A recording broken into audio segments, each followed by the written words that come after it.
3 বছর রিলেশন করে বিয়ের পর এমন একটা দৃশ্য চোখের সামনে দেখব কল্পনাতেও ভাবিনি।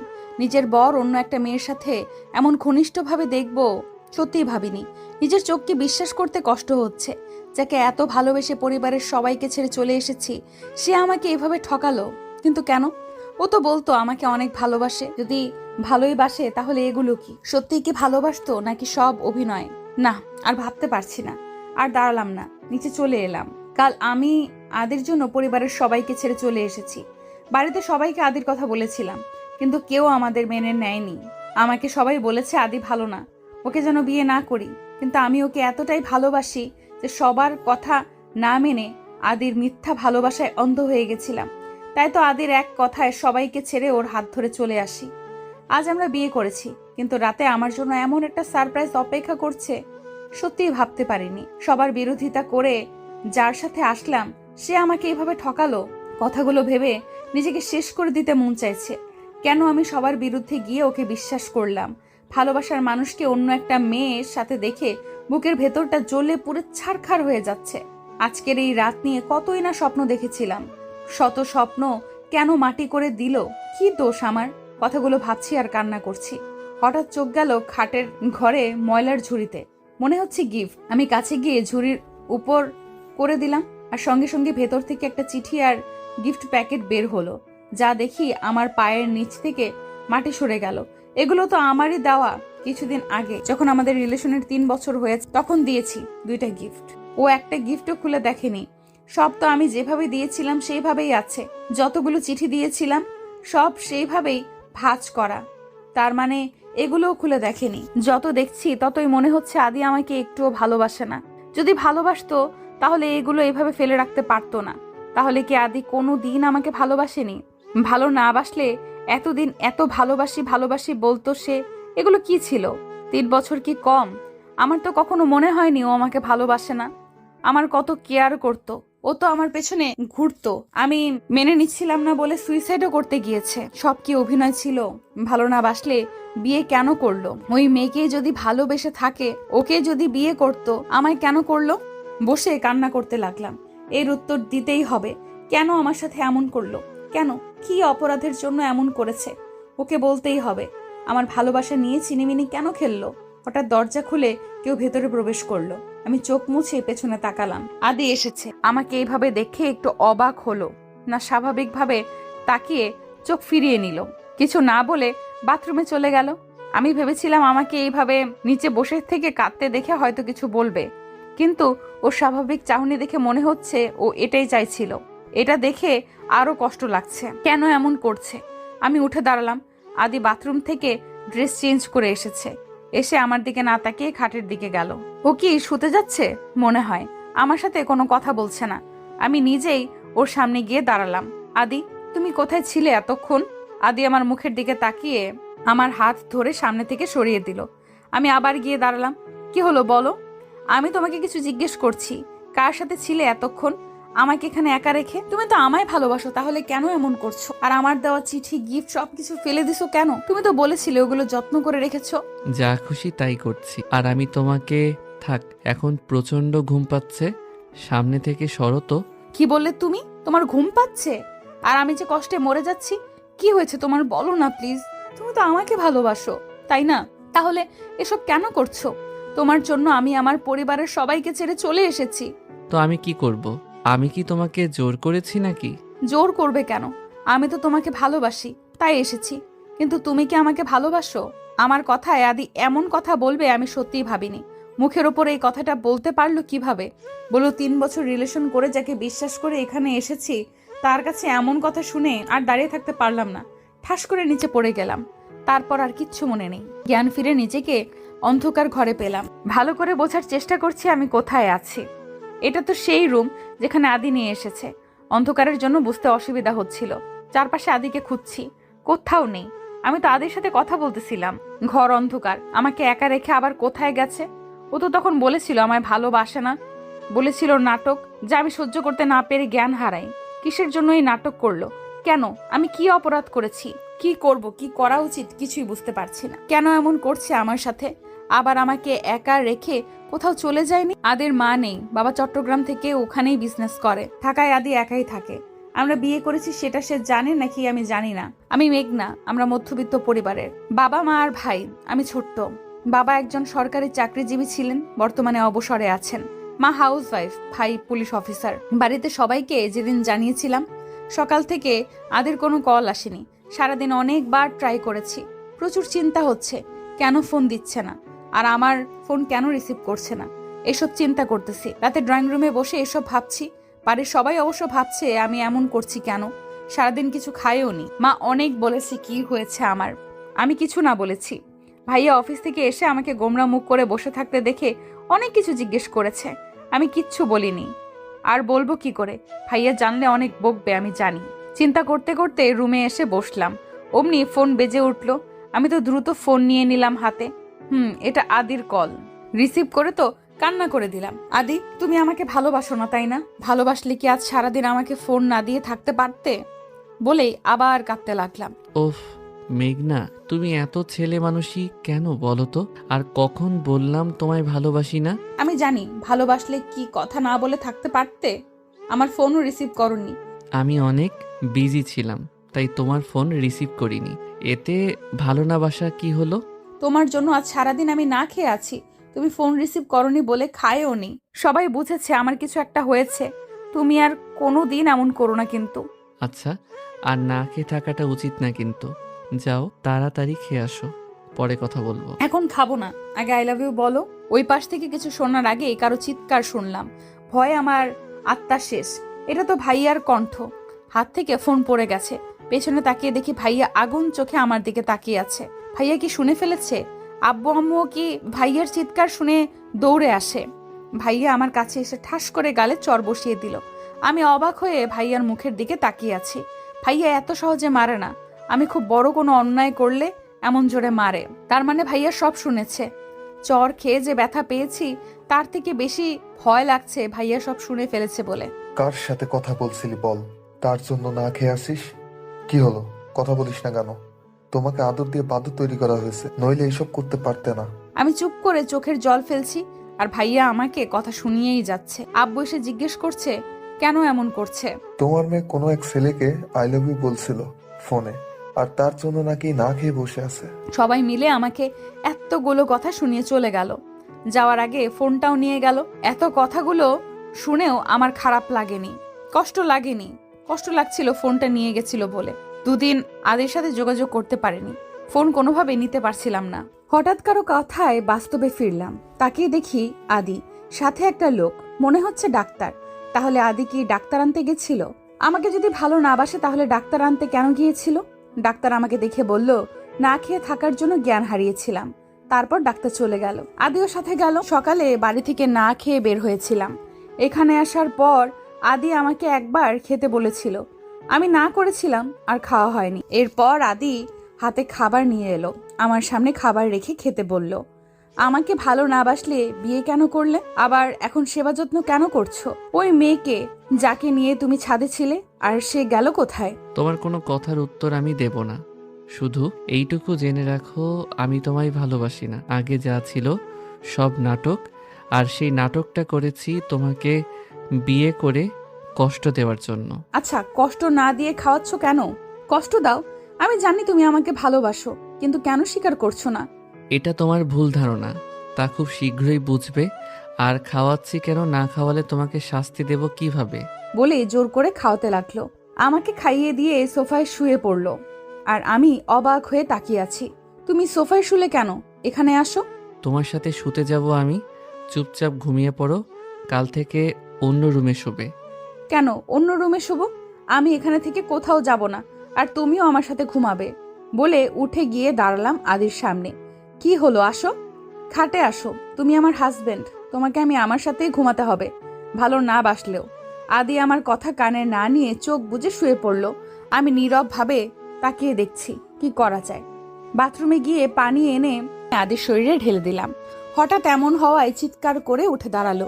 আমি তো হেসেই শেষ। আমার হাসি দেখে রেগে তাকিয়ে, এটা কি করলে তুমি? আমি এখন ঘুমাবো কোথায়?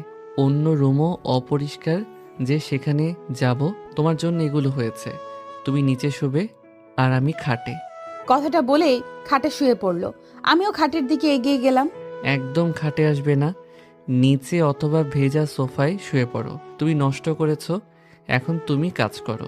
আমি আদির কথা কানে না তুলে খাটে শুয়ে পড়লাম। আমাকে শুতে দেখে আদি উঠতে লাগলো। আমি ওর হাত টেনে ধরে রাখলাম। প্লিজ আদি, যেও না। আমার না খুব খারাপ লাগছে, সত্যি অনেক খারাপ লাগছে। তুমি আমাকে ধোকা দিবে আমি এখনো বিশ্বাস করিনি। এগুলো সব মিথ্যা, তাই না বলো? সব মিথ্যে। তুমি আমাকেই ভালোবাসো। সব সত্যি মেঘনা, আমি সত্যি তোমাকে ভালোবাসি না। কখনো না, তুমি আমাকে ঠকাতে পারো না। আমি তোমার জন্য পরিবারের সবার বিরুদ্ধে গিয়েছি। কেন এমন করলে? ভালো না বাসলে কেন ঠকালে? বলো প্লিজ। বলবো, কিন্তু এখন না। এখন বলো প্লিজ, কি এমন কারণ যার জন্য আমার জীবনটা নষ্ট করে দিলে? তোমাকে কথা দিতে হবে একটা। কি কথা? আমি সব দিতে রাজি, তবুও বলো আমার কি অপরাধ যার জন্য আমাকে এভাবে ঠকালে? এখন আমি কিছু বলবো না মেঘনা। যেদিন তুমি সব জানবে সেদিন আমার লাইফ থেকে তোমাকে চিরদিনের জন্য চলে যেতে। আদি, এমন একটা কথা তুমি বলতে পারলে? আমি তোমাকে ছেড়ে চলে যাব? এটা কখনো তোমাকে ছাড়া আমি থাকতে পারবো না। প্লিজ অন্য কিছু বলো। আর আমি কোথায় যাব বলো? বাড়িতে কেউ আমাকে উঠতে দেবে না। এখন তুমি ছাড়া আর কে আছে আমার? তাহলে আমি কিছু বলতেও পারবো না। যেদিন যেতে পারবে সেদিন শুনতে এসো। কথাটা বলে উঠতে লাগলো। আমার খুব ঘুম পাচ্ছে আদি, আমি একটু ঘুমাতে চাই। এত শখ আমি নিতে পারছি না। তোমার বুকে একটু ঘুমাতে চাই বলে আদির বুকে মাথা রাখলাম। প্রথমে উঠতে চাইলেও পরে আর ওঠেনি। আমি কখন ঘুমিয়ে গেছি জানি না। সকালে নিজেকে মনে হচ্ছে কেউ বেঁধে রেখেছে। তাকিয়ে দেখি আদির বুকে আমি, আর সে আমাকে আষ্টে পৃষ্ঠে জড়িয়ে ধরে ঘুমাচ্ছে। এটা দেখে মুখে হাসি ফুটে উঠল। কাল তো আমার সাথে শুতেই চাইলো না, আর এখন এভাবে ঘুমাচ্ছে। মাথাটা উঁচু করে মুখের দিকে তাকালাম। কত মায়াবী লাগছে দেখতে। আমি তো এটাই চাইছিলাম, সকালে ঘুম থেকে আগে আদির মুখ দেখব। তা আমার পূরণ হয়েছে। কিন্তু কি কারণ আছে যার জন্য আমার সাথে আদি এমন করছে? আমাকে জানতেই হবে। কিছুক্ষণ আদির মুখের দিকে তাকিয়ে থেকে ওর কপালে একটা কিস করলাম। সাথে সাথে মনে হলো ভূমিকম্প হলো, আর আমি খাট থেকে নিচে পড়ে গেলাম। কি হলো কিছু বুঝতে পারলাম না। উফ, মাজায় ব্যথা পেয়েছি। উপরে তাকিয়ে দেখি আদি আমার দিকে আগুন চোখে তাকিয়ে আছে। হঠাৎ তো রাগের কি হলো বুঝলাম না। আমি অবাক নয়নে তাকিয়ে আছি আদির দিকে। রাগ মিশ্রিত চোখে তাকিয়ে আছে। তো ধাক্কা দেব না তো আদর করবো না কি কোলে বসিয়ে রাখবো? তোমার সাহস কি করে হলো আমাকে টাচ করার? মানে কি বলতে চাইছো? তোমাকে আমি টাচ করতে পারবো না? না। কেন? তুমি আমার স্বামী, আমার পুরো অধিকার আছে তোমাকে টাচ করার। আছে, কিন্তু আমি তোমাকে সেই অধিকার দেইনি আর দেব না। আমি অন্য কাউকে ভালোবাসি, কিছুদিন পর তাকে বিয়ে করব। তোমাকে শুধু কষ্ট দেওয়ার জন্য আমি বিয়ে করেছি। খুব তাড়াতাড়ি তোমাকে ডিভোর্স দিয়ে নিশিকে বিয়ে করব। তাই আমার থেকে দূরে থাকবে। কথাটা বলেই আদি ওয়াশরুমে চলে গেল। আমার দিকে ফিরেও তাকালো না। এতটাই ঘৃণা করে আমায়। আর কি বলল? নিশিকে ভালোবাসে? কে এই নিশি? সেদিন রাতে যাকে দেখেছিলাম সেই কি নিশি? এভাবে বলতে পারলো অন্য মেয়েকে ভালোবাসার কথা? আর কি বলল ডিভোর্স দেবে আমাকে? না, এটা কিছুতেই হতে দেব না। আমি কখনো ডিভোর্স দেব না। শত অপমান করুক, কষ্ট দেখ, আমি আদিকে ছেড়ে কোথাও যাব না। আমাকে খুঁজে বের করতে হবে কি কারণে এত ঘৃণা আদি মনে আমার জন্য। বাড়ির কথা খুব মনে পড়ছে। মা, বাবা, ভাইয়া সবাই কেমন আছে? সবাই আমাকে হয়তো ঘৃণা করছে, আর ভালোবাসবে না কেউ আমাকে। সবাইকে পর করে চলে এসেছিলাম যার হাত ধরে বিশ্বাস করে, সেও তো আমাকে কষ্ট দিচ্ছে। আদি আমাকে বাড়ি থেকে তাড়িয়ে দিলে কোথায় যাব? আমার বাড়িতে যাওয়ার মুখ নেই, কারোর সামনে যেতে পারবো না। খুব তাড়াতাড়ি এসব জানতে হবে। পুরো শরীর ব্যথা হয়ে গেছে, উঠতেও পারছি না। আগে আমি একটু ব্যথা পেলে আদি পাগলের মতো হয়ে যেত, আর এখন নিজেই ব্যথা দিচ্ছে। কেন এত বদলে গেলে তুমি আদি? আবার আগের মতো হয়ে যাও না। কি হলো, এখনো সেখানেই বসে আছো কেন? যাও ফ্রেশ হয়ে রান্না করো, আমি অফিসে যাব। আর একদম ন্যাকা কান্না কাঁদবে না, আমার অসহ্য লাগে এসব। আমার কান্না তোমার কাছে অসহ্য লাগছে? হ্যাঁ। ভালো। আর কি যেন বললে? তুমি ভালো করে জানো আমি রান্না করতে পারি না। পারো না বললে তো হবে না, আমার এখন খিদে পেয়েছে। যাও তাড়াতাড়ি রান্না করো, দরকার পড়লে অনলাইন দেখে নাও, তবুও তোমাকেই রান্না করতে হবে। আমার পুরো শরীর ব্যথা করছে আদি, আমি রান্না করতে পারবো না। তুমি অন্য কাউকে বলো। অন্য কাকে বলবো? এখানে আমি আর তুমি ছাড়া কেউ নেই, সো তোমাকেই রাঁধতে হবে। কেউ নেই মানে? তাহলে কাজ করবে কে? কেন, তুমি করবে? আমি করব? তুমি তাড়াতাড়ি যাও, নইলে আমি তো বাইরে গিয়ে খেতে পারবো। কিন্তু তুমি কি খাবে? নিজের খিদে লাগলে রান্না করো। বলেই আদি রেডি হতে লাগলো। আমি কষ্ট করে উঠে বাথরুমে গেলাম। গোসল করে পড়লাম মহা বিপদে। এখন কি পরবো? আমার তো এখানে জামা কাপড়ও নেই। শীত করছে কিন্তু বের হতে পারছি না। আদি রুমে আছে। কি হলো, আজকে আর বের হবে না নাকি? এতক্ষণ লাগে কারো? আমি কিন্তু বসে আছি, না খেয়ে যাব না। তাড়াতাড়ি আসো, রান্না তোমাকে করতেই হবে। আমার ড্রেস আনিনি, প্লিজ দাও না, নয়তো বের হতে পারবো না। কি মেয়ে তুমি? কেউ ড্রেস ছাড়া গোসল করে? প্লিজ দাও না, আমার মনে ছিল না। দরজাটা খুলো। দরজা খুলবো কেন? আপনি না আমাকে বউ বলে মানেন না? তাহলে এটা কিন্তু ঠিক না। আমারও তো তোমাকে দেখার ইচ্ছে নেই। তোমার ড্রেস নেওয়ার জন্য দরজা খুলতে বলছি। ও, দরজা খুলে একটু ফাঁক করে হাত বের করে জামা নিলাম। কিছুক্ষণ পর এত সময় লাগে রান্না করতে? তুমি তো অকর্মার ঢেকি, তোমার আগে কাউকে দেখিনি। নিজে রান্না করে খান, তাহলে আমাকে দিয়েছেন কেন রাত্রে? অনেক কষ্টে রুটি আর ডিম ভাজলাম। জীবনে ফার্স্ট রান্না করলাম। রুটিটা পুড়ে পুড়ে গেছে, কিন্তু রান্না করেছি এই অনেক। হাতে ছ্যাঁকাও খেয়েছি। খাবার নিয়ে আদির সামনে রাখলাম। অনেক খুশি হয়েই গেলাম, কিন্তু খুশি বেশিক্ষণ থাকলো না। এগুলো কি? সব তো পুড়ে গেছে, এসব কি খাওয়া যায়? বলেই সব ফেলে দিল।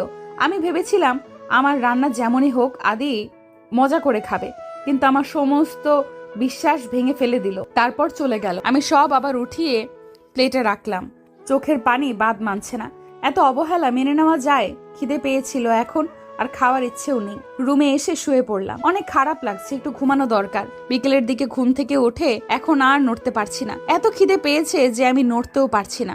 এমনিতে আমার খিদে সহ্য করতে পারি না আমি, আর আজ সারাদিন না খেয়ে আছি। এইরকম কোনো রকম উঠে বাইরে এলাম। সিঁড়ি দিয়ে নামতেও পারছি না, এত দুর্বল লাগছে। মনে হচ্ছে এক্ষুনি পড়ে যাব। নিচে গিয়ে পুরো রুটি আর ডিম নিয়ে বসলাম। একটু ছিঁড়ে মুখে দিলাম। ছি, কি খারাপ হয়েছে খেতে। এগুলো কি খাওয়া যায়? তাও খিদে বেশি পেয়েছে বলে অনেক কষ্টে একটু খেলাম। ফোনও নেই যে আদিকে কল করব। একা একা এখন খারাপ লাগছে। ঘুমিয়েছিলাম বলে এতক্ষণ কোনো রকম লাগেনি। এখন বুঝতে পারছি বাড়িটা কত নিস্তব্ধ। দরজা খুলে বাইরে আসলাম। দারোয়ান আছে একজন, এছাড়া আর কেউ নেই। বিকেল হয়েছে বলে সে বাগানে পানি দিচ্ছে।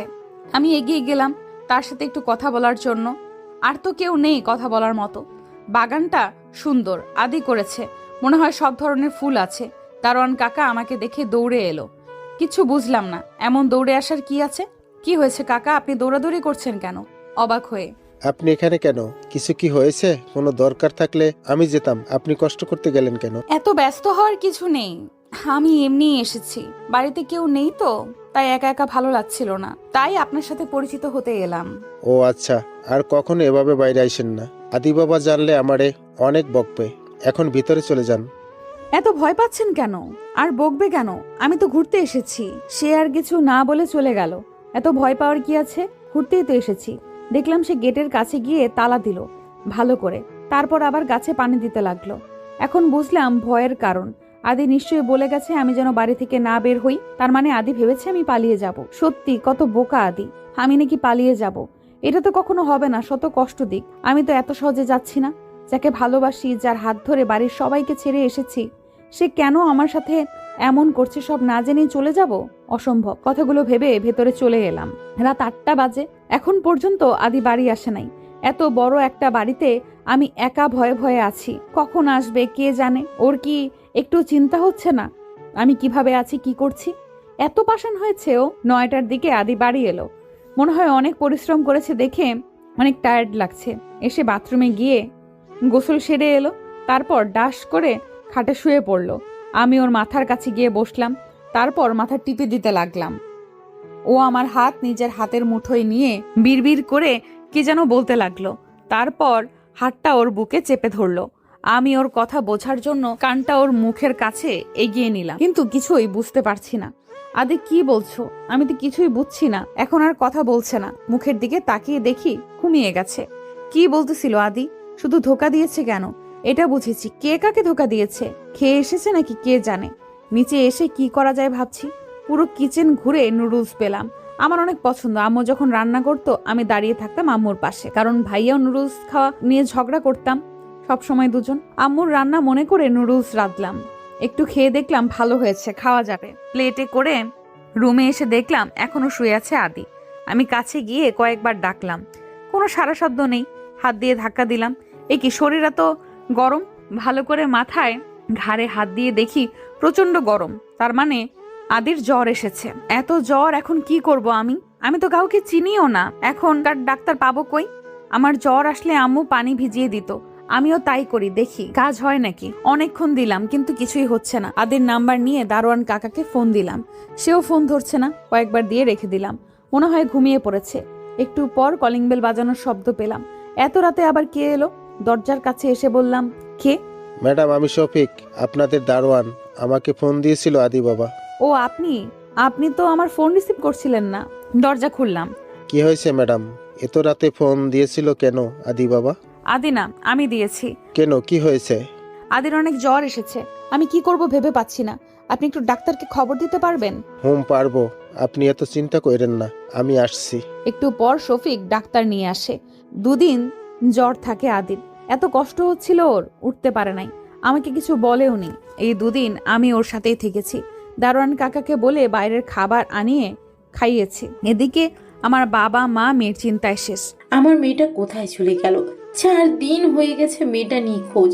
তুমি যদি মেনে নিতে ওই ছেলেকে, তাহলে আজ মেয়েটা চলে যেত না। কোথায় আছে, কি করছে, কে জানে। বলেই কান্না করতে লাগলো রুমা বেগম, মানে আমার মা। রেগে কথাগুলো বলল মহিউদ্দিন, আমার বাবা। ওই মেয়ের জন্য কেঁদে কি হবে? সে কি আমাদের কথা ভেবেছে? নিজের জন্য আমাদেরকে পর করে অন্য একটা ছেলের হাত ধরে চলে গেছে। ওই মেয়ের জন্য আর কাঁদবে না। তুমি বুঝবে না, মায়ের মন। মেয়ে শত খারাপ হলেও মা কখনো তাকে ভুলতে পারে না। আমিও পারবো না। তুমি আমার মেয়েকে ফিরিয়ে দাও। ওর যার সাথে খুশি থাক, মেনে নাও। 2 দিন তো কম খুঁজলাম না, আর ওর নাম মুখে আনবে না। বলেই উঠে চলে গেল। আমার মা আমার জন্য কষ্ট পাচ্ছে। মেয়েরা এমনই হয়, সন্তান শত ভুল করলেও ক্ষমা করে দেয়। আমার ভাই অফিস থেকে সোজা চলে গেছে বন্ধুদের সাথে আড্ডাখানায়। কিরে মেঘ, তুই এইখানে কেন? বন্ধু ছাড়া তো আসিস না, আজ একেবারে অফিস থেকে এইখানে চলে এলি। কিছু না বলে মদের বোতল হাতে নিয়ে খেতে লাগলো। এটা কি করছিস আজ? এগুলো খাচ্ছিস কেন? বাড়ি যাবি না? আংটি তোকে এভাবে এখন দেখলে অনেক কষ্ট পাবে, কিন্তু এমনিতেই মেঘনাকে খুঁজে পাওয়া যাচ্ছে না। আমি পারছি না, আর আমার অনেক কষ্ট হচ্ছে। এগুলো না খেলে আমি পাগল হয়ে যাব। তোর বাবা মার জন্য নিজেকে শক্ত রাখা উচিত। উনি ঠিক বলেছে। এইসব ভুল। বাড়ির সবার জন্য খুশি থাকা, ভালো থাকা। মেঘনার কোনো খোঁজ পেয়েছিস? না রে, পাইনি। অনেকক্ষণ থেকে বাড়ি ফিরে এলো মেঘ ভাইয়া। আজকে খাওয়াটা বেশি হয়ে গেছে। নিজেকে কন্ট্রোল করে কলিং বেল দেওয়ার সাথে সাথে দরজা খুলল। আম্মু আজও জেগে আছে। কিরে, এলি কেন? তুইও চলে যা আরেকজনের মতো। আর আসতে হবে না, কাউকে দরকার নেই। মা। তুই মদ খেয়েছিস? না মানে কি বলবো আমি বুঝতে পারছি না। কি হলো বল। এগুলো খেয়ে বাড়ি আসার আগে আমার জন্য বিষ নিয়ে আসতি। তোদের জন্য কি কোনো দিন শান্তি পাবো না? একজন চলে গেছে ভালোবেসে, আর একজন দেবদাস হয়ে ঘুরছে। বলেই আম্মু কাঁদতে কাঁদতে চলে গেল। আমি নিজের রুমে চলে আসলাম। সত্যি কি অনেক খারাপ হয়ে গেছি? কিন্তু কেন? ভালোবেসে? অতীতের পাতায় ডুব দিল ভাইয়া। কিরে, না খেয়ে বেরিয়ে যাচ্ছিস যে? একটু আগে তো খেলাম, আবার খাবো কি বলছো? 10টায় খেয়েছি, আর এখন মাত্র 11টা বাজে। ভাইয়া বিরক্ত হয়ে কথাটা বলল। সে তার মাকে চেনে, কোথাও যেতে গেলে সব সময় এমনই করে। তাই কি হয়েছে? খেয়েছিস বলে একটু পর তো আবার খিদে পাবে। আমি এক খাবার টিফিনে বক্সে বেড়ে রেখেছি, ওটা নিয়ে যা, রাস্তায় খেয়ে নিস। কেন যে দূরে গিয়ে পড়তে হবে বুঝি না। এখানে কি পড়ার জায়গা নেই যে চট্টগ্রামে যেতে হবে? কথাগুলো বলেই কান্না কান্না ভাব করে উঠল আম্মু। মেঘ ইনোসেন্ট মুড নিয়ে বলল, উফ আম্মু, তুমি আবার শুরু করলে। 1 বছরেরই তো ব্যাপার, এত কান্নার কি আছে? আমি তো কিছুদিন পর পর আসবো। এখন তুমি কান্না করলে আমি কি যেতে পারবো? আচ্ছা, নিজের খেয়াল রাখবি, আর সময় মতো খাওয়া দাওয়া করবি। নিজের প্রতি তো একটু যত্ন নেস না। আর এই টিফিন বক্স ব্যাগে ভরে নে, আমি আরেক প্লেটে খাবার এনে তোকে খাইয়ে দিব। আমি সত্যি এখন যেতে পারবো না। তুমি টিফিনটা দাও, নিয়ে যাচ্ছি। মেঘনা কই? ওকে দেখছি না যে। কই আর থাকবে, রাগ করে বসে আছে ঘরে। বোনের রাগ ভাঙাতে ঘরে গেলাম। ওরে বাবা, রেগে আমার দিকে তাকাচ্ছেও না। আমি সামনে গিয়ে কানে ধরে সরি বললাম, কাজ হলো না। মেঘনা আমাকে ছাড়া একটুও থাকতে পারে না। ও যদি জানে চলে যাব, তাহলে না খেয়ে থাকতো। তাই ভেবেছি না জানিয়ে যাব, কিন্তু সকালে সব জেনে গেছে। কি হলো, কথা বলবি না আমার সাথে? সরি বললাম তো, এখন কি কান ধরে উঠবোস করতে হবে আমাকে? থাক, আর ভাব দেখাতে হবে না। তুমি তো আমাকে একটুও ভালোবাসো না। বাসলে কি না জানিয়ে যাওয়ার কথা ভাবতে? তুই কষ্ট পাবি তাই। আচ্ছা সরি, আর কখনো এমন করব না। এখন আমাকে হাসি মুখে বিদায় দে, নয়তো আমি যেতে পারবো না। অনেকক্ষণ ধরে মেঘনার রাত ভাঙাতে সক্ষম হলাম। তারপর সবার থেকে বিদায় নিই, রওনা হলাম চট্টগ্রামের উদ্দেশ্যে। মাস্টার্স পড়তে যাচ্ছি চট্টগ্রামে। বাড়ির সবাইকে ছেড়ে যেতে খারাপ লাগছে, কিন্তু সরকারিভাবে পড়তে পারবো, তাই চলে এলাম। এখানে এসে আরেক বিপদ হলো। যে বাড়িতে ভাড়া থাকবো সে বলল আজকে নাকি থাকতে পারবো না, কারণ যে রুমে আমি থাকবো তাতে যারা ছিল তাদের আর চলে যাওয়ার কথা ছিল, কিন্তু একটা প্রবলেমের জন্য আরো 1 সপ্তাহ থাকতে হবে তাদের। বাড়িওয়ালা বলল, আমার জন্য তোমার কি বিপদ হলো বাবা? এখন কি করি বলো তো? এতদিন ছিল তারা, এখন তো আর বলা যায় না চলে যাও। আঙ্কেল, কিন্তু আমি এখন কোথায় যাব? আমি তো এখানে কাউকে চিনিও না, আর 7 দিন কোথায় থাকবো? আমার কাল থেকে ক্লাস করতে হবে। আচ্ছা দাঁড়াও, আমি একটা ব্যবস্থা করছি। তোমাকে অন্য এক জায়গায় থাকতে হবে, আর বন্ধু হাবিবুর এর বাসায়। ওরা ভাড়া দেয় না নিজেদের।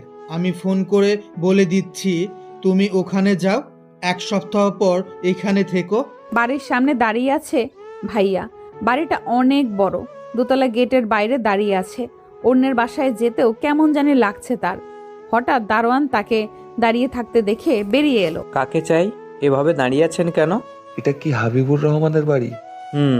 তার সাথে কথা বলে ভেতরে ঢুকলো ভাইয়া। চারপাশে দেখছে অনেক সুন্দর বাড়িটা, একদম সাজানো গোছানো, সবকিছু দেখছিল। হঠাৎ একটা মিষ্টি কণ্ঠের গান কানে এলো। তার গানটা যেন হৃদয় ছুঁয়ে যাচ্ছে। কে গাইছে এত সুন্দর করে জানার খুব ইচ্ছে হলো। ভাইয়ার বাড়ির ভেতরে না গিয়ে বাগানের দিকে যেতে লাগলো। ওই দিক থেকেই গানটা আসছেন। এই দিকটা তো আরো সুন্দর, নানা ফুলের গাছ, 4-5 ফুলের গন্ধে মম করছে। মুগ্ধতার সাথে দেখছে আর এগিয়ে যাচ্ছে। হঠাৎ দেখলো একটা মেয়ে গান গাইছে আর নাচছে, আর অন্যদিকে যার জন্য ভাইয়া মুখ দেখতে পারছে না, ও দেখার চেষ্টা করছি, কিন্তু অন্যদিকে ঘুরে আছে। মেয়েটা একটা নীল রঙের ফ্রক আর সাদা ওড়না কোমরে বেঁধে রেখেছে, চুলগুলো বেনি করে রেখেছে। হঠাৎ নাচতে নাচতে তার দিকে ঘুরলো আর সাথে সাথে চিৎকার করে উঠলো। ভাইয়া কিছু বুঝলো না, মেয়েটার সাথে ভাইয়াও চিৎকার করে উঠলো। মেয়েটি হঠাৎ চিৎকার থামিয়ে অবাক চোখে আমার দিকে তাকালো, আর আমি মেয়েটির চোখে হারিয়ে গেছি। অসম্ভব সুন্দর দেখতে। মুগ্ধ হয়ে তাকিয়ে আছি মেয়েটির দিকে, অন্য কোনো দিক খেয়ালই নেই। হঠাৎ চেঁচামেচিতে বাস্তবে ফিরলাম। এই মিস্টার, আপনি কে? আর এইভাবে চিৎকার করলেন কেন? আমি তো আপনার চিৎকার শুনে চিৎকার করলাম, আপনি চিৎকার করলেন কেন? আমি তো আপনাকে দেখেই চিৎকার করেছি, কিন্তু আপনার চিৎকারের কারণটা বুঝলাম না। আপনি কে আর এখানে কি করছেন? ওয়েট, আপনি কি চুরি করতে এসেছেন? ঠিক, আমি শুনেছি এখন চোরেরাও ভালো পোশাক পরে। আসলে আমাদেরকে বোকা বানানোর জন্য মিষ্টি মিষ্টি কথা বলে, তারপর সবকিছু নিয়ে চলে যায়। কিন্তু আপনার সে আশা সফল হবে না। আমি আপনাকে চিনে ফেলেছি। আবু, আবু, কোথায় তোমরা? চোর ধরেছি। এ কোন বিপদে পড়লাম রে বাবা, এই মেয়ে তো অনেক সাংঘাতিক, আমাকে চোর বানিয়ে দিল। আব্বু, আম্মু, হাসিম কাকা, কে কোথায় আছো? তাড়াতাড়ি আসো, এদিকে আমি চোর ধরেছি। বলেই মেয়েটি ভাইয়ার হাত জাপটে ধরলো। ও বলছে চোর না, অথচ মেয়েটি ভাইয়ার কথা কানেই নিচ্ছে না, চিল্লাচিল্লি করে ডেকেই চলেছে। নিরুপায় হয়ে চুপ করে দাঁড়িয়ে আছে। একটা মধ্য মহিলায় এলো, মনে হয় মেয়েটার মা, আর সাথে আরেকজন, ইনি হয়তো এর বাবা। দৌড়ে এদের কাছে এসে দাঁড়ালো। কি হয়েছে অনু? তুই এভাবে চিল্লাচিল্লি করছিস কেন? আর এই লোকটাকে এভাবে ধরে রেখেছিস কেন? তার মানে মেয়েটার নাম অনু? আম্মু, ইনি চোর। আমি ধরেছি হাতে নাতে। দেখো, বাড়ির পেছনে দরজার দিকে যাচ্ছিল, কিন্তু আমি এখানে ছিলাম বলে যেতে পারিনি। আমি চোর না, আর কতবার বলবো? অনু রাগে চোখে তার দিকে তাকিয়ে, চোরেরা কি স্বীকার করে যে আমি চোর? আচ্ছা, ওকে তো দেখে চোর মনে হচ্ছে না, তোর হয়তো ভুল হচ্ছে অনু। আব্বু, আমার কেন ভুল হবে? সে ভালো পোশাক পরেছে বলে কি চোর হতে পারে না? আচ্ছা, তোমার নাম কি বলো তো? জি, আমি মেঘ। আপনার বাসায় 1 সপ্তাহ থাকতে এসেছিলাম, আপনাকে কি ফোন করে বলেনি? ও বলেছে কিছুক্ষণ আগে। তুমি সেই অনু? ইনি কোনো চোর না, তোমার আঙ্কেল পাঠিয়েছে। সরি বলো, না জেনে এমন হেনস্থা করা উচিত হয়নি তোমার। অনু ভাইয়ার হাত ছেড়ে কিছুটা লজ্জা পাওয়ার মতো সরি বলল, তারপর দৌড়ে চলে গেল। কিছু বুঝলো না ভাইয়া এভাবে যাওয়ার কারণ। তুমি কিছু মনে করো না ওর ব্যবহারে, আসলে কয়েকদিন আগে একজন চোর এসেছিল তোমার মতো ভালো পোশাক পরে। আমি বাড়ি ছিলাম না, সে এসে পরিচয় দিয়েছিল আমার পরিচিত। চুরি করতে গিয়েছিল, কিন্তু আমার মেয়ের মাথায় সেই বুদ্ধি, সে তাকে ধরে পুলিশের হাতে দিয়েছিল। আজও তোমাকে দেখে এমন বলছে। না না, ঠিক আছে, আমি কিছু মনে করিনি। চলো ভেতরে।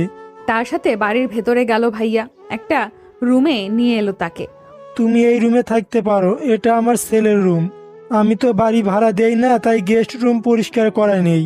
কিন্তু তবু আপনার ছেলে যদি কিছু মনে করে? না, সে তো বাড়ি নেই, এবছর বিদেশে পাঠিয়েছি, 2 বছরের ওখানে কোর্স শেষ করে আসবে। ও আচ্ছা। ওনারা চলে গেল। ভাইয়া ফ্রেশ হয়ে ঠাস করে খাটে শুয়ে পড়ল। কখন ঘুমিয়ে পড়েছে টেরই পায়নিও। কারো ডাকে জাগ না পেল। তাকিয়ে দেখে ওই মেয়েটি, মানে অনু দাঁড়িয়ে আছে। ধরফড়ি উঠল, কখন যে ঘুমিয়ে পড়েছিল টেরই পায়নি। ফোন হাতে নিয়ে দেখলো 9টা বাজে, 20+ কল। সবগুলো বাড়ি থেকে ফোন দিয়েছে। তার জানানোর কথাও মনে ছিল না। আমি আপনাকে ডাকছি আর আপনি উঠেই ফোন নিয়ে পড়লেন। কেন কিছু জানতে চাইলেন না? এটা কোন ধরনের অভদ্রতা? খেয়ালই ছিল না একজন তার সামনে দাঁড়িয়ে আছে। ওহো সরি, আসলে বাড়ির থেকে অনেকগুলো ফোন আসছে তো তাই। আপনাকে নিচে খাওয়ার জন্য ডাকছে। বলেই চলে গেল। মেয়েটা জানি কেমন একটা, এই রাগ দেখায় আবার অভিমান করে। ভাইয়া বাড়িতে ফোন দিয়ে কথা বলল, সাথে বকাও খেলো ফোন না ধরার জন্য। তারপর নিচে গিয়ে খেয়ে রুমে এসে দেখ অনু মেয়েটা বসে আছে। ঢোকার সাথে সাথে জিজ্ঞেস করলো মেয়েটা, আপনার নাম কি? আমি মেঘ। বাড়ি কোথায়? ঢাকা। কিসে পড়েন? এই মেয়ে তো আমার মনে হচ্ছে আমার ইন্টারভিউ নিচ্ছে মাস্টার্সে। তারপর আর কিছু না বলে চলে গেল। ভাইয়া হাবলার মতো তার যাওয়ার দিকে তাকিয়ে ভাবছে, এগুলো জিজ্ঞেস করলো কেন, আর আমি উত্তরই বা দিলাম কেন? পরদিন সকালে ঘুম থেকে উঠে বারান্দায় দাঁড়ালো। হঠাৎ নিচে চোখ গেল, দেখে অনু গাছে পানি দিচ্ছে খুব যত্ন সহকারে। তাতে বোঝা যাচ্ছে ও মেয়েটা গাছের অনেক যত্ন নেয়। হঠাৎ উপরে তাকালো, আর তাকে দেখে কেমন যেন ভেঙচি কাটলো। ভাইয়া তো হতবাক, এই মেয়ে তার সাথে এমন করছে কেন? সকালে নাস্তা করতে করতে অনুর মা ডাকতে এলে নিচে এসে খাবার খেয়ে ভার্সিটিতে চলে এলো। নতুন কিছু ফ্রেন্ড হলো, ক্লাসগুলো ভালোই হয়েছে। 3টার দিকে বাড়ি আসলো। গেটের ভেতরে ঢুকতেই মনে হলো কিছু ছুঁড়ে মারা হলো।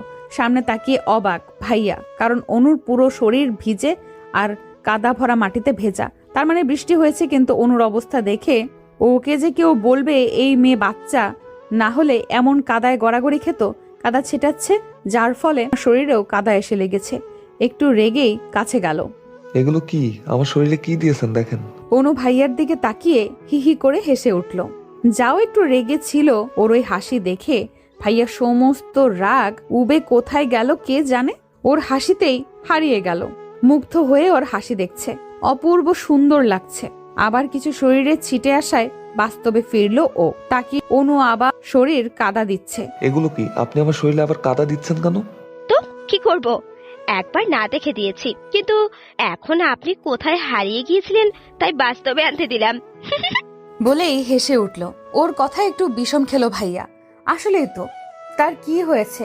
কেন ওর দিকে তাকালে নিজেকে ঠিক রাখতে পারে না? অন্য কোনো মেয়ের ক্ষেত্রে তো তার এমন হয়নি কখনো।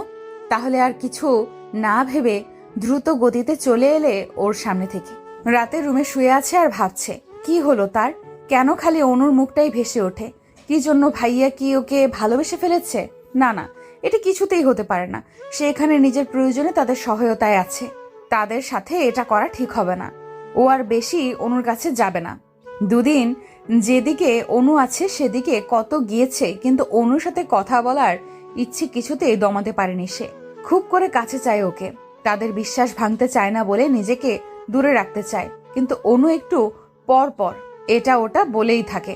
5 দিনের দিন ছাদে বসে বাড়িতে কথা বলছিল। মনে হচ্ছে কেউ তার পেছনে দাঁড়িয়ে আছে। কথা শেষ করে তাকিয়ে দেখে অনু আগুন চোখে তাকিয়ে আছে। কিছু বুঝতেছে না ভাইয়া। এভাবে রাখছে কেন? হঠাৎ আমার কাছে এসে ঠাস করে ফোনটা নিয়ে ফেলে দিতে গেল। আমি তাড়াতাড়ি করে ফোনটা নিয়ে নিলাম। এসব কি অনু? আপনি আমার ফোন ছুঁড়ে মারতে যাচ্ছিলেন কেন? আপনি কার সাথে কথা বলছিলেন? কেন? বলুন। যার সাথে ইচ্ছা তার সাথে বলেছি, তা আপনাকে কেন বলবো? হঠাৎ তার কলার ধরে চিৎকার করে বলতে লাগলো, বলবেন, বলতে বাধ্য আপনি, কারণ আমি আপনাকে ভালোবাসি। অন্য কোনো মেয়েকে আপনি আই লাভ ইউ বলতে পারেন না। অনুর মুখে এই কথাগুলো শুনে ভাইয়া এতটাই শক হয়েছিল যে কতক্ষণ কথা বলতে পারেনি সে নিজেও জানে না। এখন আমি আমার ভাড়া করা বাসায় আছি। এই কথাগুলো ভাবছিল হঠাৎ ফোনের শব্দ এলো। কানে ফোন হাতে নিয়ে দেখে অনু কল করেছে। 1 মাস হয়েছে সে অনুদের বাড়ি থেকে চলে এসেছে। এখন ভাইয়াদের রিলেশন চলছে। সেদিন অনু না বললে হয়তো এটা সম্ভব আগতেও হতো না। হ্যালো, কি ব্যাপার কি? সকাল থেকে তোমার কোনো খোঁজ খবর নেই? ভার্সিটি থেকে এসে একটা ঘুম দিয়েছিলাম, তাই আর ফোন দেওয়া হয় নাই। সরি। আচ্ছা, মাফ করলাম, কাল দেখা করব। কাল কিন্তু আমার ক্লাস আছে। আমি কিছু শুনতে চাই না, কাল দেখা করব। বলেই ফোন রেখে দিল। পরদিন অনু লজ্জায় লাল হয়ে আছে। মেঘ ভাইয়া পলকহীন তাকিয়ে আছে অনুর দিকে। মেঘ মুগ্ধ নয়নে তাকিয়ে আছে, কারণ আজ অনু তাকে অনেক বড় সারপ্রাইজ দিয়েছে। নীল কালারের শাড়ি পরে এসেছে, অপূর্ব লাগছে, কিছুতেই চোখ সরানো যাচ্ছে না। মেঘ ভাইয়া হাত উঠিয়ে অনুর খোলা চুলগুলো মুখের ওপর থেকে কানে গুজে দিল। আজকে আমাকে পাগল করতে এভাবে এসেছো? কি? তুমি তো বলেছিলে তোমার শাড়ি পছন্দ না, কখনো পরতেও না, তাহলে আজ পরলে যে? আমার পছন্দ না, কিন্তু তোমার পছন্দ। তোমার জন্য আমিও পছন্দ পাল্টে ফেললাম। সত্যি? না, মিথ্যে সব। দূর। মেঘ ভাইয়া রাগ করে অন্যদিকে তাকালো। অনু বুঝেছে রাগ করেছে, কি করে রাগ কমাবে ভাবছে। হঠাৎ করে অনু মেঘকে জড়িয়ে ধরলো। মেঘ তো অনুর জড়িয়ে ধরায় শখ হয়ে আছে। কি হলো? এত শখ হওয়ার কি আছে? তোমাকে কি জড়িয়েও ধরতে পারবো না নাকি? তোমাকে আজ একটু বেশি রোমান্টিক লাগছে। কি? দাঁড়াও দেখাচ্ছি। তাই? আর আমার কাছে তোমাকে হাবাগোবা মনে হচ্ছে। বলেই মেঘ অনুকে ধরবে, কিন্তু তা কি আর সম্ভব? অনু তো উঠে দাঁড়িয়ে দৌড়। মেঘ ভাইয়াও উঠে অনুর পেছনে দৌড়াতে লাগলো ধরার জন্য। সারাদিন অনু মেঘের সাথে সময় কাটায়। 3টার দিকে বাড়ি ফিরে আসে। দেখতে দেখতে 6 মাস চলে গেল মেঘ আর অনুর রিলেশনের। রাতে মেঘ অনুর সাথে কথা বলছিল, হঠাৎ বাইরে থেকে কল আসে। ওয়েটিং কল চালু থাকায় বুঝতে পারে রাত তখন 12টার কাছাকাছি। এত রাতে বাড়ি থেকে ফোন দেখে মেঘ প্রচন্ড অবাক, সাথে ভয়ও পায়। অনু, ফোন রাখো তো। কেন? কি হয়েছে? তোমার কি আবার ঘুম পাচ্ছে? ঘুম পেলেও আমি ফোন রাখবো না। প্রতিদিন তুমি রাত 10টা পর্যন্ত কথা বলেই রেখে দাও। আজ সারা রাত কথা বলতে হবে। অনু, বাড়ি থেকে কল আসছে। এত রাতে হঠাৎ বাড়ি থেকে কল কেন এলো? চিন্তা হচ্ছে। উফ, সরি। আচ্ছা, তুমি বাড়িতে কথা বলে দেখো, আর আমাকেও জানিও, কিন্তু আমি ঘুমাবো না তোমার ফোন আসা পর্যন্ত। আচ্ছা, রাখি। বাড়িতে ফোন রিসিভ করতেই অপর পাশ থেকে কান্নার আওয়াজ শোনা গেল। আমি মেঘনা কাঁদছি। কান্না শুনে আরো ভয় পেয়ে গেল ভাইয়া। মেঘনা, কি হয়েছে? কাঁদছিস কেন? বল আমাকে। ভাইয়া, আব্বু। কি হয়েছে আব্বুর? বল। হঠাৎ মায়ের কণ্ঠ পেল, আমাকে বকছে। হ্যালো মা, কি হয়েছে? কিছু হয়নি বাবা, তুই ফোন রাখ, কাল কথা বলবো নি, আমরা ঘুম, এখন আসবো। বলেই ফোন কেটে দিল মা। কিন্তু ভাইয়া বিশ্বাস করতে পারছে না। কিছু তো অবশ্যই হয়েছে, নইলে আমি এত রাতে ফোন দিতাম না। আর কান্নাই বা করলো কেন? আম্মু এখনো জেগে আছে কেন? এই কথাগুলো ভাইয়া ভাবছে। চিন্তায় আর অনু কল করার কথা মনেই ছিল না। ফোনের রিংটোনে বাস্তবে ফিরলো, তাকিয়ে দেখে অনু কল করছে। হ্যালো। তোমাকে না বললাম আমি জেগে থাকবো কলের জন্য? তুমি কল করলে না কেন? মনে ছিল না। বাড়ির কি খবর? কেন ফোন করেছিল জানো? না, কিছু বললো না, কিন্তু আমার বিশ্বাস কারো কিছু হয়েছে। এখন কি করতে চাও? কাল বাড়ি যাব। তোমার তো ক্লাস আছে। তবুও মিস দিয়ে যেতে হবে। বাড়ির জন্য চিন্তা হচ্ছে, না গিয়ে জানা পর্যন্ত আমি শান্তি পাবো না। আচ্ছা, যা ভালো বোঝো করো, আর এখন এত চিন্তা করো না, ঘুমিয়ে পড়ো। আচ্ছা। পরদিন মেঘ ভাইয়া বাড়ি এলো আর জানতে পারলো আব্বু হার্ট অ্যাটাক হয়েছে। সবাইকে বকলো না জানানোর জন্য। 2 দিন হয়েছে অথচ তাকে জানানো হয়নি। এখন একটু সুস্থ আছে। একদিন থেকে আবার চলে এলো মেঘ ভাইয়া, আর এও বলে এলো নেক্সট যেন কিছু না বলে করেন। ভালোই কাটছিল সবকিছু, কিন্তু ভালোটা বেশি দিন গেল না। একদিন, মেঘ তোমাদের বাড়িতে আমাকে নিয়ে যাবে? মানে তুমি যাবে? হুম। বউ করে একেবারে নিয়ে যাব, চিন্তা করো না।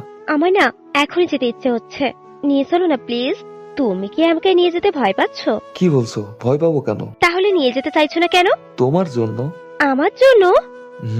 আমাদের বাড়িতে যেতে হলে তোমাকে থাকতে হবে, কিন্তু তুমি তোমার বাড়িতে কি বলে যাবে? সেটা আমি ভেবেই রেখেছি। তুমি নিয়ে যাবে নাকি তাই বলো। আধঘাত বেঁধে নেমেছো? আচ্ছা, কিন্তু আমার এক্সামের পর। আচ্ছা। আজ মেঘ ভাইয়ের সাথে যাবে অনু।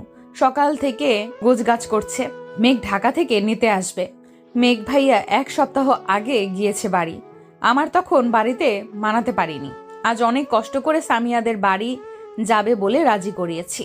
4টা থেকে বসে আছে অনু, অথচ এখন পর্যন্ত মেঘ ভাইয়া এসে পৌঁছায়নি। ওর 4:30টাতে এখানে উপস্থিত থাকার কথা ছিল। এখন 5টা বাজে। মেঘকে ফোন দিল। হ্যালো, কই তুমি? কখন থেকে বসে আছি তোমার জন্য, এখনো এসে পৌঁছালে না, কোথায় আছো? সরি, আসলে রাস্তা অনেক জ্যাম গো, তাই লেট হচ্ছে। যাও, এখন ঝগড়া করবো না, তাড়াতাড়ি আসো। তারপর স্মৃতির পাতা থেকে বাস্তবে ফিরল আজানের শব্দে মেঘ। যতবার অতীত মনে করেছে, সময় কখন চলে গেছে টেরই পায়নি। মেঘ চোখ মুছে উঠে গোসল করে নিল, তারপর নামাজ পড়লো, আবার ভাবতে বসলো। সেদিন তো আমি যেতে পারিনি অনুর কাছে। কি ঘটেছিল যে ও সুইসাইড করলো? এদিকে আমি রান্না করতেছি। সকালে উঠে এখন রান্নাটা ভালোই করি, এত ভালো হয় না খেতে, কিন্তু খারাপও হয় না। হঠাৎ আদি আওয়াজ কানে এলো। এই শুরু হয়েছে চিল্লাচিল্লি। আদি এসে খাবার টেবিলে বসেছে। আমার রান্না শেষেই খাবার নিয়ে ওর সামনে রাখলাম। সব সময় যেমন মুখটা খারাপ করে, আজও তাই করলো। বিশ্বের সবচেয়ে খারাপ রাধি আমি, এটাই বোঝায়। এতই যেহেতু খারাপ রাধি, আসিস কেন খেতে? বাইরে খেতে পারিস না? সব সময় এই খারাপ খাবারের জন্য চিল্লাচিল্লি করতেই থাকে। রেগে বিড়বিড় করছি। যতই বিড়বিড় করে বকো না কেন, তোমাকে রান্না করতেই হবে। করব না কি করব? রাগের মাথায় কথাটা বলে ফেলেছি, কিন্তু আদির দিকে তাকিয়ে আমি ভয়ে শেষ। আগুন চোখে আমার দিকে তাকিয়েছে, মনে হচ্ছে চোখ দিয়ে গিলে ফেলবে। কি বললে? ভয়ে ভয়ে। কই কিছু বলিনি তো। আমি তো বললাম সব সময় রান্না করতেই থাকবো, একদম রান্নাঘর থেকে বেরই হব না। তোমাকে আমি সারা দিনে রান্না করতে বলিনি, সব কাজই করতে হবে বাড়ির, মনে থাকে যেন। আমি আর কিছু বললাম না, চুপ করে রইলাম। আদি খাবার খেয়ে চলে গেল। আমাকে একবারের জন্য খেতে বলল না। শুধু আজ নয়, কখনোই এই খোঁজ নেয় না আমি খেয়েছি কিনা, এতটাই অবহেলা করে। অনেক সময় অভিমান করে না খেয়ে থাকি, কিন্তু এতে লাভ নেই। যার সাথে অভিমান করি সেই তো বোঝে, না বোঝার চেষ্টাও করে না। আদির চলে যাওয়ার দিকে তাকিয়ে চোখের জল ফেললাম। এই জল আদির চোখে পড়ে না, আর কখনো পড়বে কিনা তাও জানি না। অভিমান বাদ দিয়ে খেয়ে নিলাম। সারা দিন এটা ওটা ঘুমিয়ে কাটিয়ে দিলাম। রাত 9টা বাজে। আগে 8টার দিকে চলেই আসতো আদি, ইদানিং অনেক দেরি করে আসে। আমি প্রতিদিনই ওর জন্য অপেক্ষা করতে থাকি। সোফায় বসে মাঝে মধ্যে ঘুমিয়েও পড়ি। কলিং বেলের শব্দে ধরফরিয়ে উঠি। আজও এখন পর্যন্ত আসেনি। সারাটা দিন আমি বাড়িতে কি করি, কিভাবে আছি জানার প্রয়োজন বোধ করে না। না ফোন আছে, একটা ফোনের কথা বলছিলাম বলে যেদিন বাড়ির থেকে চলে যাব সেদিন দেব। আমি আর কিছু বলিনি, যত অত্যাচার করুক আমি যাব না। 11টার দিকে বাড়ি আসলো আদি। দরজা খোলার সাথে সাথে রুমে চলে গেল। আমি পেছন পেছন আসলাম খাবে নাকি জানার জন্য। সে বলল খাবে না, খেয়ে এসেছে। আমি যে প্রতিদিন না খেয়ে অপেক্ষা করি সেটা বুঝলো, না খেয়ে আসছে। শুনে আর খেলাম না। আমিও খাবার ফ্রিজে রেখে আমি শুয়ে পড়লাম। আদি আর আমি আলাদা শুই। সারা রাত চোখের জল ফেলে কাটিয়ে দিলাম। সকালে উঠে রান্না করে নিলাম। আদি খেয়ে অফিসে যাবে, তখন বললাম আদি আমার একটু শপিং এ যাওয়া লাগতো। কেন? কিছু কেনার ছিল, তুমি কি আজ একটু আগে আসতে পারবে? তোমার যাওয়ার সাথে আমার আগে আসার কি সম্পর্ক? আমি আর তুমি যাব তো, আগে আসলে যাবে কিভাবে? আমি কোথায় যেতে পারবো না, তোমার দরকার তুমি যাও। বলেই কয়েক কদম এগিয়ে আবার ফিরে এসে টাকা দিয়ে চলে গেল। আদি চলে গেল। ওকে নিয়ে ভেবে আর কি করব? ওর কাছে তো এখন আমি কিছুই না। কষ্ট পেয়ে কোনো লাভ নেই, এর কারণ জানতে হবে। কথাগুলো ভেবে রুমে এসে রেডি হয়ে নিলাম। আদির পরপর আমি বেরিয়ে পড়লাম। 2 ঘন্টা লাগলো। বাড়ি এসে আমি তো অবাক, কারণ দরজা ফাঁক করা। আমি তো দরজায় তালা দিয়ে গেছিলাম। ভাবতে ভাবতে ভেতরে ঢুকে দেখি আদি ডাইনিং রুমে মাথা নিচু করে বসে আছে। কেমন জানি চিন্তিত দেখাচ্ছে, পুরো ফর্সা, মুখ লাল হয়ে আছে। চিন্তায় পড়ে গেলাম আমি। তাড়াতাড়ি আদির পাশে গিয়ে দাঁড়ালাম। আদি কি হয়েছে তোমার? এমন দেখাচ্ছে কেন? আর এই সময় তুমি বাড়িতে কেন? অফিসে যাবে না? এত সময় লাগে কেন? আদি আমার দিকে তাকিয়ে। আমি তো ভয় পেয়ে গেলাম, চোখগুলো লাল দেখাচ্ছে। কি হয়েছে আদি তোমার? আব্বুর অ্যাক্সিডেন্ট হয়েছে বলেই বাচ্চাদের মতো পাগলামি করতে লাগলো। এর জন্যই চলে এসেছে। আমি কি বলে সান্ত্বনা দেব বুঝতে পারছি না। আমি আদির পাশে বসলাম। আমি কিছু বলতে যাব তার আগেই আদি আমাকে ঘুরে জড়িয়ে ধরে বাচ্চাদের মতো কাঁদতে লাগলো। আমার আব্বু ছাড়া আর কেউ নেই মেঘনা। আব্বুর যদি কিছু হয়ে যায় আমি বাঁচতে পারবো না। আব্বুকে কত বলি এখানে চলে এসো, সে রাজি হয় না। এখন আমি কি করব? আমার কিছু ভালো লাগছে না, নিজেকে অনেক অসহায় লাগছে। আদি নানা কথা বলে যাচ্ছে। এমন কথা শুনে ও হিতাহিত জ্ঞান হারিয়ে ফেলেছি। এখন ওর এখানে যাওয়া উচিত, কিন্তু ও বুঝছে না। আমি অনেক চেষ্টা করে ওকে নিজের থেকে ছাড়িয়ে দাঁড়ালাম। বাবা চট্টগ্রাম থাকে, আমাদের এখন সেখানেই যাওয়া উচিত। সবকিছু গুছিয়ে আদিও নিজেকে অনেক স্বাভাবিক করেছে। দুজনে বেরিয়ে পড়লাম। হসপিটালে বসে আছি। আধা ঘন্টা হলো এখানে এসেছি। আদি তো এটা ওটা এনে দিচ্ছে। বাবার অবস্থা একটু খারাপ বেশি, বয়স্ক মানুষ, এর জন্য প্রবলেম বেশি হয়েছে। অপারেশন করে ডাক্তার জানালো এখন ভালো, কিন্তু অতটাও না। 10টার দিকে আদি আমাকে একটা বাসায় নিয়ে এলো। আমরা সোজা হসপিটালে গিয়েছিলাম। রাতের অন্ধকারে কিছুই বুঝলাম না কোথায় আছি। ভেতরে ঢুকে হা করে তাকিয়ে আছি। এত সুন্দর সাজানো গোছানো বাড়িটা, ওয়াও। চারপাশে তাকিয়ে দেখছি আদির পেছনে পেছনে একটা রুমে এলাম। ভেতরে আদির একটা বড় ছবি দেখেই বুঝলাম এটা আদির রুম। তাহলে এটা আদিদের বাড়ি। আদি এসেই ফ্রেশ হয়ে নিল, আমিও ওর পরে ফ্রেশ হলাম। এখন খিদে পেয়েছে, সারাদিন আর কিছু খাওয়া হয়নি। আদিকে দেখলাম চোখ বুজে শুয়ে আছে, ও তো কিছু খায়নি, নিশ্চয়ই খিদে লেগেছে। আমি বেরিয়ে রান্নাঘর খুঁজতে লাগলাম, আর পেয়েও গেলাম। কি রাঁধবো ভাবতে ভাবতে রুটি আর ডিম ভাজলাম তাড়াতাড়ির জন্য। রুমে নিয়ে এলাম খাবার। আদির মনের অবস্থা ভালো নেই। খাবার রুমে নিয়ে এলাম। আদির চোখ তো বন্ধ, ঘুমিয়ে পড়ছো নাকি? আদি, আদি ওঠো, খেয়ে নাও, শরীরের ধাক্কা দিয়ে। আদি চোখ মেলে তাকালো, কিন্তু কিছু খাবে না বলছে। আমি বারবার বলছি, সে খাবে না। জোর করে উঠে বসালাম, তারপর মুখে খাবার ঢুকিয়ে দিলাম। অনেক জোরাজোরি করতে হয়েছে আমাকে, কিন্তু আমি হার মানিনি। বেশি খাওয়াতে না পারলেও অল্প খেয়েছে। আমিও খেয়ে দিয়ে সব গুছিয়ে রাখলাম। আদি তো ওর পাশে আমাকে শুতে দেবে না। এখন শুভ কোথায়? আমি তো এখানে কিছু চিনিও না। নিচে শোয়ার জন্য বিছানা করতে লাগলাম। হঠাৎ আদি আমাকে আটকে বলল ওর সাথে শুতে। কিছু বুঝলাম না, কিন্তু মন থেকে অনেক খুশি হয়েছি। আদিকে আমাকে মেনে নিচ্ছে, তাহলে হয়তো, নইলে ওর সাথে শুতে বলতো না। দাঁড়িয়ে দাঁড়িয়ে কথাগুলো ভাবছিলাম। সব উঠিয়ে উপরে শুতে গেলাম।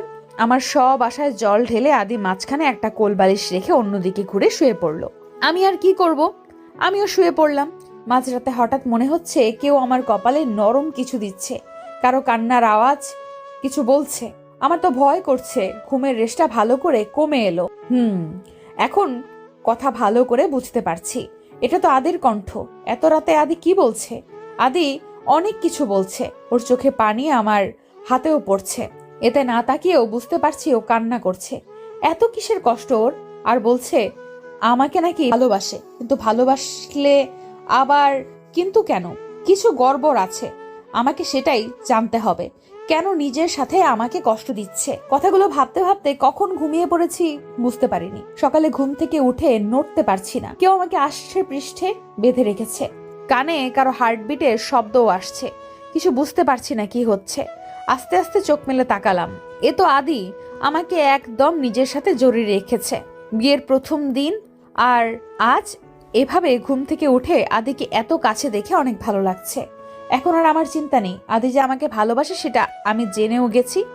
ও আমাকে কষ্ট দেওয়ার জন্য স্বীকার করার কত নিষ্পাপ লাগছে দেখতে। একেবারে বাচ্চাদের মতো করে জড়িয়ে আছে, মনে হয় ছেড়ে দিলেই পালিয়ে যাব। আমি ওর মুখে হাত দিয়ে কাছ থেকে দেখছি। কি মনে করে জানো, ওর গালে একটা চুমু দিয়ে বসলাম। ও জেগে গেলে বা আর কখনো সুযোগ পাবো নাকি, তাই মনের ইচ্ছা পূরণ করে নিলাম। হঠাৎ আদি নড়ে উঠলো। আমি সঙ্গে সঙ্গে চোখ বুজে ফেললাম। ও হয়তো ভাবছে আমি ঘুমিয়ে আছি। আমাকে সাবধানে নিজের থেকে সরিয়ে উঠে গেল। আমি চোখ ফাঁক করে সব দেখছি, কিন্তু কিচ্ছু বলিনি। আগে আমার জানতে হবে এমন করার কারণ, তারপর সব। এখানে এসেছি 3 দিন হলো। আজ বাবাকেও বাড়ি নিয়ে আসা হয়েছে। এখন অনেকটা সুস্থ। আমাকে প্রথমে চিনেনি, পরে আদি সব বলেছে। অবাক করার বিষয়, উনি একটু রাগ করেনি। এতদিন হলো তাকে না জানি বিয়ে করেছে, সে কিচ্ছু বলল না। আমি তো ভেবেছি সে হয়তো সব জানে, কিন্তু এখন বুঝলাম কিচ্ছু জানতো না। আদি বিয়ের আগে বলেছিল বাবাকে সব জানিয়েছে, কিন্তু সেটা মিথ্যা ছিল। বাবাকে সকালের নাস্তা খাইয়ে বাড়িটা ঘুরে দেখতে ইচ্ছে হলো। 3 দিন হলো এসেছি, বাড়িটা ঘুরে দেখা হয়নি। হসপিটালে যেতে হয়েছে, বাড়িতে সময়ই কাটাইনি। সবার আগে ছাদে চলে গেলাম। ছাদটা অনেক সুন্দর, নানা রকম ফুল দিয়ে ভরা একটা দোলনাও আছে। আমি গিয়ে দোলনায় বসলাম। অনেক সুন্দর তো। এগুলো করেছে কে? আদি কি ফুল পছন্দ করে, নাকি বাগানেও ফুল, ছাদেও ফুল? আদির পছন্দ মনে হয়, কিন্তু ও যে বলেছিল ও ফুল বেশি পছন্দ করে না। তাহলে এত ফুল গাছে কেন বুনে রেখেছে? চিন্তায় পড়ে গেলাম, কিন্তু কিছুই মাথায় আসছে না। ছাদ থেকে নেমে চোখ পড়লো আদির পাশের রুমে। এই রুমটায় একবারও যাওয়া হয় নাই। একবার রুমে আসি, ঘরের দিকে যেতে লাগলাম। দরজা খুলে ঢুকে গেলাম। অন্ধকার রুমটা। লাইট অন করব এমন সময় ঝড়ের গতিতে কেউ হ্যাচকা টান দিয়ে রুমের বাইরে নিয়ে এলো। আমি তো কিছুই বুঝতে পারলাম না কি হলো। আদি আমাকে রুমে এনে ঠাস করে মেঝেতে ফেলে দিল। পড়ে গিয়ে মাথায় একটু ব্যথাও পেলাম। অবাক হয়ে আদির দিকে তাকিয়ে আছি। তোর সাহস কি করে হলো ওই রুমে ঢোকার? আমি কিচ্ছু বুঝতে পারছি না, এত রাগার কি আছে? সামান্য একটা রুমে গিয়েছি বলে। কি হলো, কথা বলছিস না কেন? আর যদি ওই রুমে যেতে দেখি সেই দিনই চলে যাবি এই বাড়ি ছেড়ে। এমনিতেও আর বেশি দিন থাকতে পারবি না, কারণ খুব শিগগিরই ডিভোর্স পেপার আমার হাতে চলে আসবে। ডিভোর্সের কথা শুনে তো আমি আটকে উঠলাম। আদি আমাকে ডিভোর্স দেবে। আদির আর কোনো কথা আমার কানে যাচ্ছে না, শুধু একটা কথাই কানে বাজছে, ডিভোর্স। এত কিছু করেও কি আমি আদির মন ঘোরাতে পারলাম না? কি করে বলতে পারলো আদি এই কথাটা? এইভাবে নিচে কিছুক্ষণ বসে রইলাম, কিন্তু বসে থেকেই কি হবে? কেউ কি আসবে দেখতে? না। তাই নিজেই কষ্ট করে উঠে দাঁড়ালাম। ওইদিকে বাবার খাওয়ারও টাইম হয়ে যাচ্ছে। আদিকে আর দেখলাম না, কোথায়ও কথাগুলো বলে বেরিয়ে গেছে। আমিও আর কিছু ভাববো না, অনেক ভেবেছি এই হয়তো সব ঠিক হয়ে যাবে। না, কিছু ঠিক হবে না, আর হয়ওনি। 4 মাসের উপরে হয়ে গেছে, আদির মধ্যে আমি কোনো পরিবর্তন দেখিনি। এই কয়েকদিন একটু বিশ্বাস ছিল আমাকে ভালোবাসে, কিন্তু তাও মিথ্যা হয়ে গেল। ভালোবাসলে ডিভোর্সের কথা বলতে পারতো না। বাড়ির সবার কথা অনেক মনে পড়ছে, অনেক। একটা ফোনও নেই যে একটু কথা বলবো। বাথরুমে গিয়ে ফ্রেশ হয়ে এলাম। আয়নার সামনে দাঁড়িয়ে আছি, কপালে কেটে গেছে। কিছু সময় দেখে বাদ দিলাম। রান্না করতে গেলাম। রান্না শেষ করে বাবার রুমে খাবার নিয়ে গেলাম। বাবা চোখ বুজেছিল, আমার যাওয়ার সাথে সাথে চোখ খুলে তাকালো। কিরে, সকালে পর আর এলি না যে? আসলে এই তোর মাথায় কি হয়েছে রে? দেখি এদিকে আয় তো। ও কিছু না বাবা, এমনি। আমার থেকে কিছু লুকাবি না, আমি তোকে ছেলের বউ না মেয়ে ভাবি, তাই বাবার কাছে বলবি না। মিথ্যে কোথায় বললাম? তাহলে বল কি হয়েছে, ব্যথা পেলি কিভাবে? কি করে সত্যি কথা বলবো? না, সত্যিটা বলা যাবে না। বেখেয়ালি হয়ে পড়ে গিয়েছিলাম। একটু দেখে চলবি তো, কি হয়েছে দেখছিস? অনুটাও এমন ছিল, একটু অসাবধানে চলাফেরা করতো খালি। আর বললাম না কিছু। আমি চিন্তায় পড়ে গেলাম। আবার অনুটাকে বাবার দিকে তাকিয়ে দেখি চোখ দিয়ে পানি পড়ছে। বাবা অনুকে। বাদ দে ওসব, এদিকে এসে বস তো, আমি ওষুধ লাগিয়ে দিচ্ছি। তুমি খেয়ে ওষুধ খাও তো, আমি পরে লাগিয়ে নেবনি। আমার কথা শুনলই না, জোর করে ওষুধ লাগিয়ে দিল, নিজের আব্বুর মতো করে আদর করে। কিন্তু অনু নামটা মাথা থেকে যাচ্ছে না। কে এই অনু? আর আদি বা এমন অদ্ভুত আচরণ করলো কেন? ওই রুমে যাওয়াতে কি আছে? কেন জানি মনে হচ্ছে ওই রুমে গেলে আমি অনেক প্রশ্নের উত্তর পাবো। ওই রুমে আমাকে যেতেই হবে। কথাগুলো রুমে বসে ভাবছিলাম। কারোর রুমে প্রবেশে বাস্তবে ফিরি, তাকিয়ে দেখি আদির চোখ মুখ ফুলে আছে। এসে একবার আমার দিকে তাকিয়ে বাথরুমে চলে গেল। আমি একবার তাকিয়ে চোখ ফিরিয়ে নিয়েছি। সব সময় খারাপ ব্যবহার করে। আমি কথা বলি, তবুও এবার আর না। থাক তুই তোর মতো। আনকেয়ার ভাব নিয়ে বসে আছি। আদি ফ্রেশ হয়ে এসে খাটের কোনায় বসলো। একবার আমার দিকে তাকায় তো একবার ফোনের দিকে তাকায়। অনেকক্ষণ হয়ে গেল ওইভাবেই বসে আছে। আমিও কি করব, টপ করে শুয়ে পড়লাম। এটা হয়তো ভাবেনি যে আমি এখন শুয়ে পড়ব, কারণ আদি খাওয়ার আগে এইভাবেই বসে। আমি খেতে ডাকলেই খেতে যায়। আজ আর ডাকছি না, অবাক হয়ে তাকিয়ে আছে। আমি আর উঠিনি, আদিও ডাকেনি।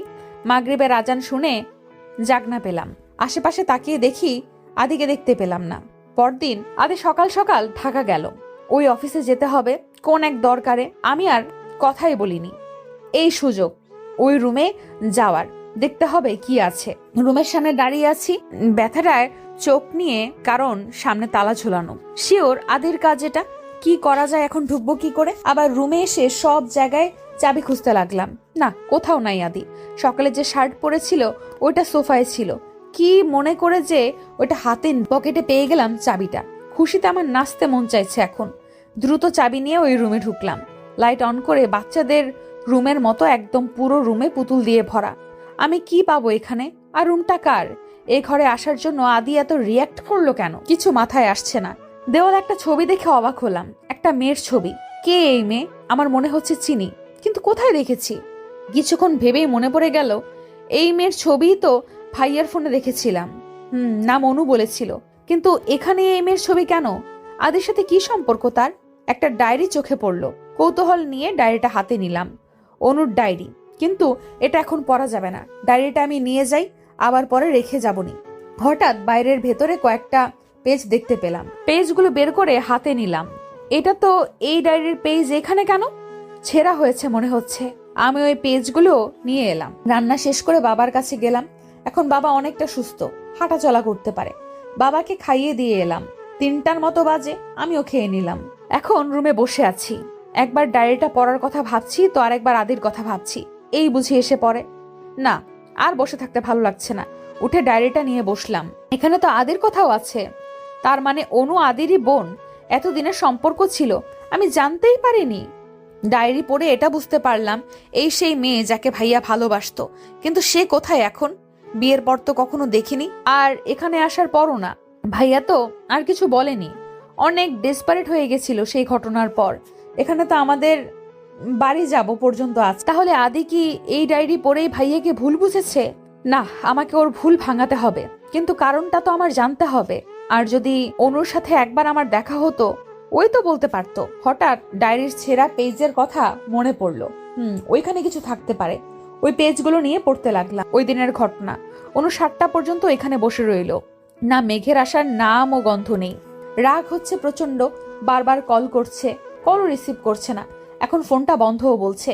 এখন ওর রাত হয়ে গেছে। বাড়িতেও বলে এসেছে সামিয়াদের বাড়ি যাবে, কিন্তু এখান থেকে তাদের বাড়ি কাছে, সামিয়াদের বাড়ি দূরে। কিন্তু এখন বাড়ি যাওয়া যাবে না। সামিয়াকে কল করে জানিয়ে দিল ও আসছে। সামিয়া অনেক কিছু জিজ্ঞেস করতে চেয়েছিল, কিন্তু অনু বলেছে ও এসে সব বলবে। কল কেটে দিয়ে উল্টো দিকে যেতে লাগলো। সামিয়াদের বাড়ি ওই দিকে। হঠাৎ পেছনে কারো পায়ের আওয়াজ পেল। বারবার পেছনে তাকাচ্ছে, কিন্তু কাউকে দেখছে না। এখন তার ভয় করছে, কিন্তু কি করবে? ভয় করলেও এখন যত দ্রুত সম্ভব সামিয়াদের বাড়ি যেতে হবে। রাস্তাটা পুরো জনশূন্য, কোনো মানুষের আনাগোনা দেখা যাচ্ছে না। যত এগিয়ে যাচ্ছে মানুষও কম দেখছি। আর একটু গেলেই অটো স্ট্যান্ড। ওখানে যেতে পারলে আর চিন্তা নেই, একেবারে সামিয়াদের বাড়ি। ভয় ভয়ে এগিয়ে যাচ্ছে। হঠাৎ কেউ পেছন থেকে তার মুখ চেপে ধরলো। অনুর চোখ বেঁধে দিল। সে তো ছুটার জন্য ছটফট করছে, কিন্তু ছুটতে পারছে না। অন্য কিছু দেখতেও পারছে না, কারণ তার চোখ বাঁধা। তারা তাকে মনে হয় গাড়িতে উঠিয়েছে। কিছু ছেলেদের কণ্ঠ শুনল, তারা বাজে কথা বলছে। এখনো বুঝতে পারছি এরা খারাপ লোক। ওর সাথে কি খারাপ কিছু করবে? অনু নিজেকে বাঁচাবে কিভাবে? ভয়ে তার হাত পা ঠান্ডা হয়ে যাচ্ছে। নড়াচড়া করছে, চিৎকার করতে চাইছে, কিন্তু তার হাত মুখ চোখ সব বাঁধা। কি করবে? শেষ রক্ষা আর করতে পারিনি। নিজেকেও সেদিন ওই লোকগুলো অনু সব শেষ করে দিয়েছিল। এইটুকু পরে আর পড়ার মতো অবস্থা নেই।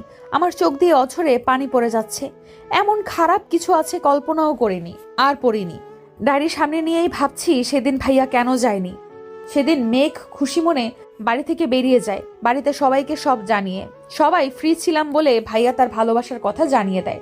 সেদিন আমি আর মা তো সেই খুশি, ভাইয়াও খুশি মনেই হয়। কিন্তু অপেক্ষা করতে করতে রাত 10টা বেজে যায়, কিন্তু তার কোনো খবর নেই। ফোন দিলেও ধরে না।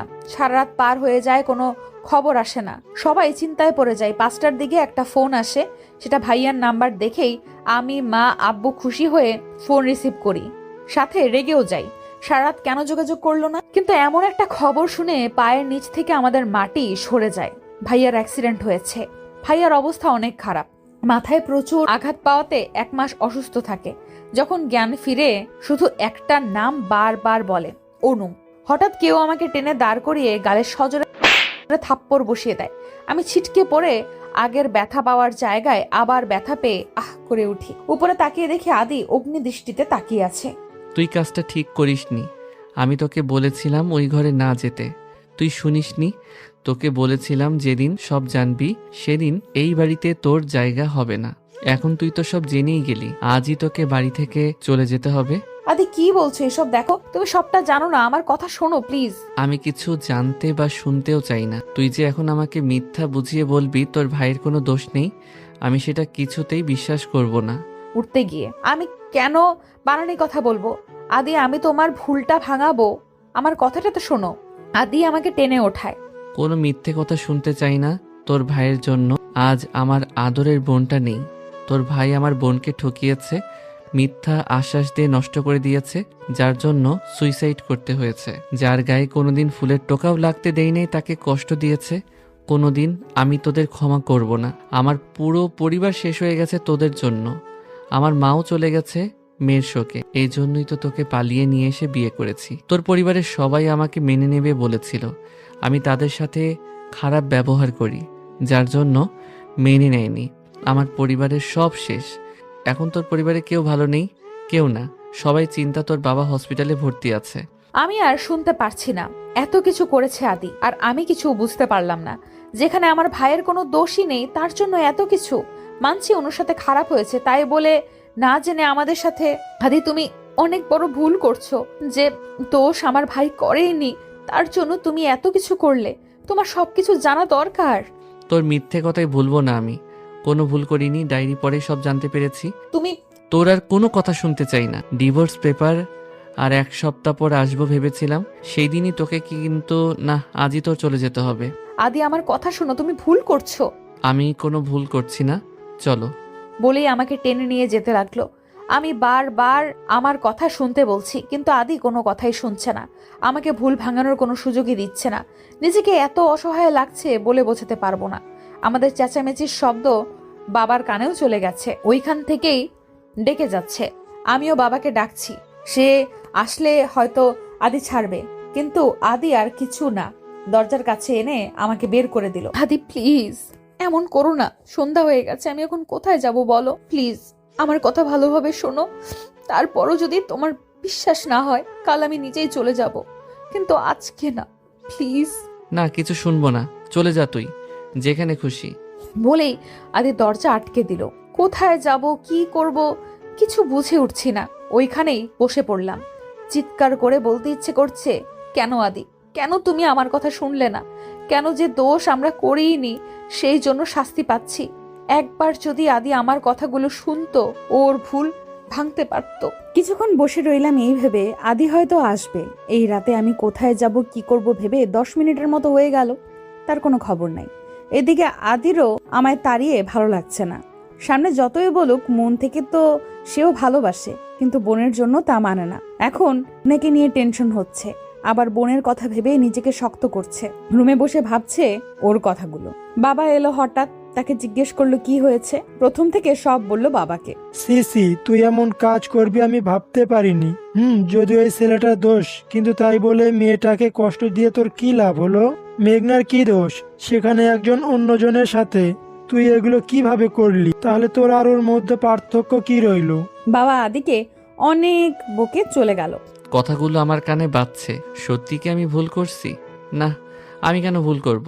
ওদের জন্য আজ আমার আদরের বোন নেই। কিন্তু যতই বলি মেঘনাকে তো আমি ভালোবাসি, এই সময় ও কোথায় যাবে? মাথা নিচু করে কথাগুলো ভাবছিল আদি। হঠাৎ ডায়েরিটা চোখে পড়ল। ডায়েরিটা হাতে নিল। এখান থেকে তো জেনেছিল। হঠাৎ কয়েকটা পেজ হাতে এসে পড়ল। এগুলো তো পড়া হয়নি আদির। পেজগুলো পড়তে লাগলো আর চমকে উঠল। ও কত বড় ভুল করেছে এখন বুঝতে পারছে। 5 বছর পর। মাম্মা, মাম্মা, আপু কোথায়? আপু তো অফিসে। আজ তো আমার জন্মদিন। আপুকে অফিসে যেতে মানা করেছিলাম না। জরুরি কাজে গেছে আম্মু, তুমি যাও রুমে, একটু পরেই এসে যাবে। আরশি রেগে চলে গেল। এতক্ষণ কথা বলছিল আরশি আর আমি। আরশির 4 বছর, আদি আর মেয়ে আরশি। আপনারা হয়তো ভাবছেন আমাদের মিল হলো কিভাবে। সেদিন আদি অনেক খুঁজেও আর আমাকে পায় না। নিজের ভুল বুঝতে পারে আদি। ভালো করে না জেনে কত বড় অপরাধ করেছে। পরদিন বাড়ি যায় আর সেখানেই পায়। সবার কাছে ক্ষমা চায় নিজের ভুলের জন্য। সবাই ক্ষমা করলেও আমি ফিরেও তাকাইনি। সবাই অনেক বুঝিয়ে শুনিয়েও আমাকে রাজি করাতে পারে না। 1 মাস আমি আর আদির কাছে আসি না। আদি অনেক ক্ষমা চায় নিজের এমন ভুল আর কখনো করবে না বলে। অবশেষে আমি মেনে নেই আদিকে। সে জানতো আদি ফিরে আসবে। আদি তার করা ভুলের জন্য নিজের ভালোবাসার মানুষকে বেশি দিন ফিরিয়ে দিতে পারবো না। কারণ আমি সত্যিই ভালোবেসেছিলাম আর এখনো বাসি, তাই ফিরে এসেছি। কিন্তু এমনি না, সবাই মিলে আবারও বিয়ে দেওয়া হয়। আদি ভয়ে ভয়ে রুমে ঢুকছে, কারণ সে জানে তার মেয়ে এখন রেগে ফায়ার হয়ে আছে। দরজার কাছে গিয়ে উকি দিয়ে দেখে রেগে বসে আছে। আদি মেয়ের সামনে গিয়েই কানে হাত দিয়ে, সরি, এই কানে ধরছি। আদির কানে হাত দিয়ে আরশি একবার তাকিয়ে রাগী ভাবে অন্যদিকে ঘুরে গেল। কি হলো, আমার আম্মুটার কি আমার সাথে কথা বলবে না? সরি বললাম তো, অনেক দরকার ছিল, নয় কি আমি যেতাম। তোমার কোনো কথা শুনবো না আমি। আচ্ছা, তাহলে আমি এই গিফটটা নিয়ে চলে যাই। কেউ তো আমাকে ভালোই বাসে না। গিফটটা আর কাকে দেব? আদি চলে যেতে নিলে আরশি দৌড়ে এসে গিফট চাইতে লাগলো। আদি জানতো গিফটের কথা বললেই এনার রাগ ভাঙবে। আমাদের বাড়ি থেকে সবাই আসে, ভালো করেই কেটে যায় অনুষ্ঠানটা। রাতে আরশি ঘুমিয়ে পড়েছে। আমি জানলা দিয়ে বাইরে তাকিয়ে আছি, হঠাৎ পেছন থেকে কেউ জড়িয়ে ধরলো। আমি জানি এটা কে, আমি ওভাবেই রইলাম। তুমি কি আমাকে এখনো মন থেকে ক্ষমা করতে পারো নাই মেঘনা? হঠাৎ এই কথা? জানি না কেন জানি মনে হলো কথাটা সত্যি করে বলবে। ভালোবাসি তোমায় সেই আগের মতোই, কিন্তু ওই মুহূর্তের কথা মনে পড়লেই। প্লিজ মনে করো না ওইসব। আদি আমাকে ওর দিকে ঘুরিয়ে কপালে একটা চুমু দিল। সমাপ্ত।